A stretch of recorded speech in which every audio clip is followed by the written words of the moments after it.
My dear friends, praise the Lord. ನಾಮಕ್ಕೆ ಸ್ತೋತ್ರವಾಗಲಿ. ಈ ಲೆಂಟ್ ಡೇಸಿನ 15ನೇ ದಿನದಲ್ಲಿದ್ದೇವೆ.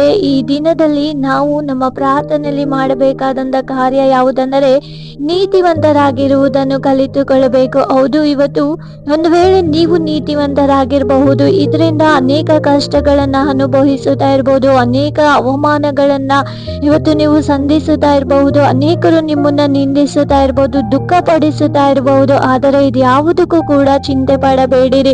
ಯಾಕಂದರೆ ದೇವರು ನೀತಿವಂತರ ಸಂಗಡ ಇರುವ ಆತನಾಗಿದ್ದಾನೆ. ಆತನು ನಿಮ್ಮ ಜೊತೆಗಾರನಾಗಿದ್ದು ನಿಮಗೆ ಸಹಾಯವನ್ನು ಮಾಡುವ ಆತನಾಗಿದ್ದಾನೆ.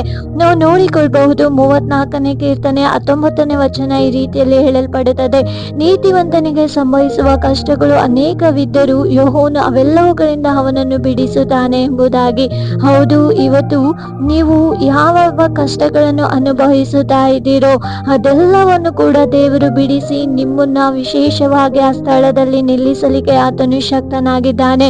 ಇವತ್ತು ಯಾವುದಕ್ಕೂ ಕೂಡ ಭಯ ಪಡಬೇಡಿರಿ. ಇವತ್ತು ನೀವು ಮಾಡುವಂತ ಕೆಲಸದಲ್ಲಿ, ನೀವಿರುವಂತ ಸ್ಥಳದಲ್ಲಿ, ಇವತ್ತು ನಿಮ್ಮ ಕುಟುಂಬದಲ್ಲಿ, ಪ್ರತಿಯೊಂದು ಜಾಗದಲ್ಲೂ ಕೂಡ ನೀವು ನಂಬಿಕಸ್ಥರಾಗಿರಿ. ನಂಬಿಕಸ್ಥರಾಗಿರುವಾಗ ಏನೇ ಆಪತ್ತು ನಿಮ್ಮನ್ನು ಸಂಧಿಸುವುದಾದರೂ ದೇವರು ನಿಮ್ಮನ್ನು ಆ ಸ್ಥಳದಲ್ಲಿ ತಲೆಯಾಗಿ ನಿಲ್ಲಿಸುವ ಆತನಾಗಿದ್ದಾನೆ, ಬಿಡಿಸುವ ಆತನಾಗಿದ್ದಾನೆ.